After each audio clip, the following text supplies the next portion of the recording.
Hi guys, it's Emma. So I'm doing the People Speak assignment, and the person I chose was Helen Keller. So here it goes.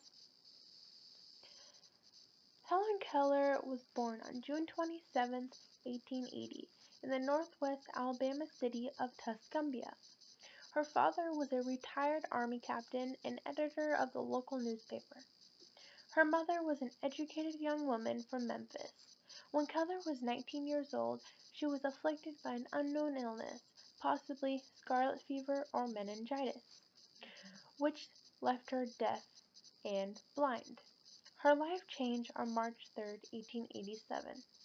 On that day, Anne Mansfield came to Tuscumbia to be her teacher.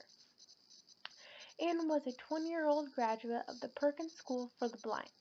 Compared with Helen, Anne couldn't have had a more difficult childhood and upbringing. She was just 14 years older than Helen, and she too suffered from serious vision problems. Anne began her task of teaching Helen by manually signing into the child's hand. Anne had brought a doll that the children at Perkins had made for her to take to Helen.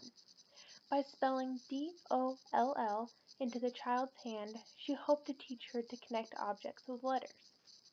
Helen's extraordinary abilities and her teacher's unique skills were noticed by Alexander Graham Bell and Mark Twain. Twain declared, "Two most interesting characters of the 19th century are Napoleon and Helen Keller." In 1904, Helen was the first deaf-blind person to receive a Bachelor of Arts degree. Helen began a writing career that was continued through her life. In 1903, her autobiography, The Story of My Life, was published. In her autobiography has been translated into 50 languages and remains in print to this day. In 1955, when she was 75 years old, she embarked on one of her longest and most grueling journeys, a 40,000-mile, 5-month-long tour through Asia. Wherever she traveled, she brought encouragement to millions of blind people, and many of the efforts to improve conditions for those with vision loss outside the United States can be traced directly to her visits. Helen was famous from the age of 8 until her death in 1968. Her wide range of political, cultural, and intellectual interests and activities ensured that she knew people in all spheres of life. Helen's speech was called "The Poor Blind Eagle," where she speaks in Carnegie Hall on the eve of America's entrance into World War I. We are facing a grave crisis in our national life. The few who profit from the labor of the masses want to organize the workers into an army which will protect the interests of the capitalists. You are urged to add to the heavy burdens you already bear the burden of a large army and many additional warships. It is in your power to refuse. We are not preparing to defend our country. We have no enemies foolhardy enough to attempt to invade the United States.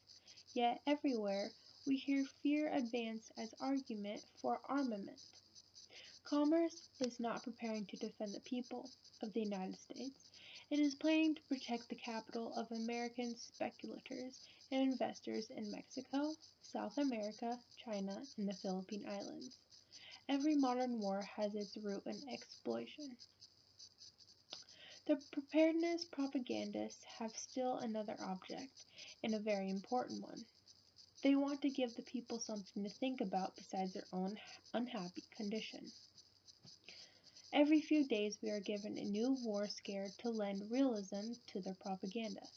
They are taught that brave men die for their country's honor. What a price to pay for an abstraction. The lives of millions of young men, other millions crippled and blinded for life, existence made hideous for still more millions of human beings, the achievement and inheritance of generations swept away in a movement, and nobody better off for all the misery. Strike against war, for without you no battles can be fought.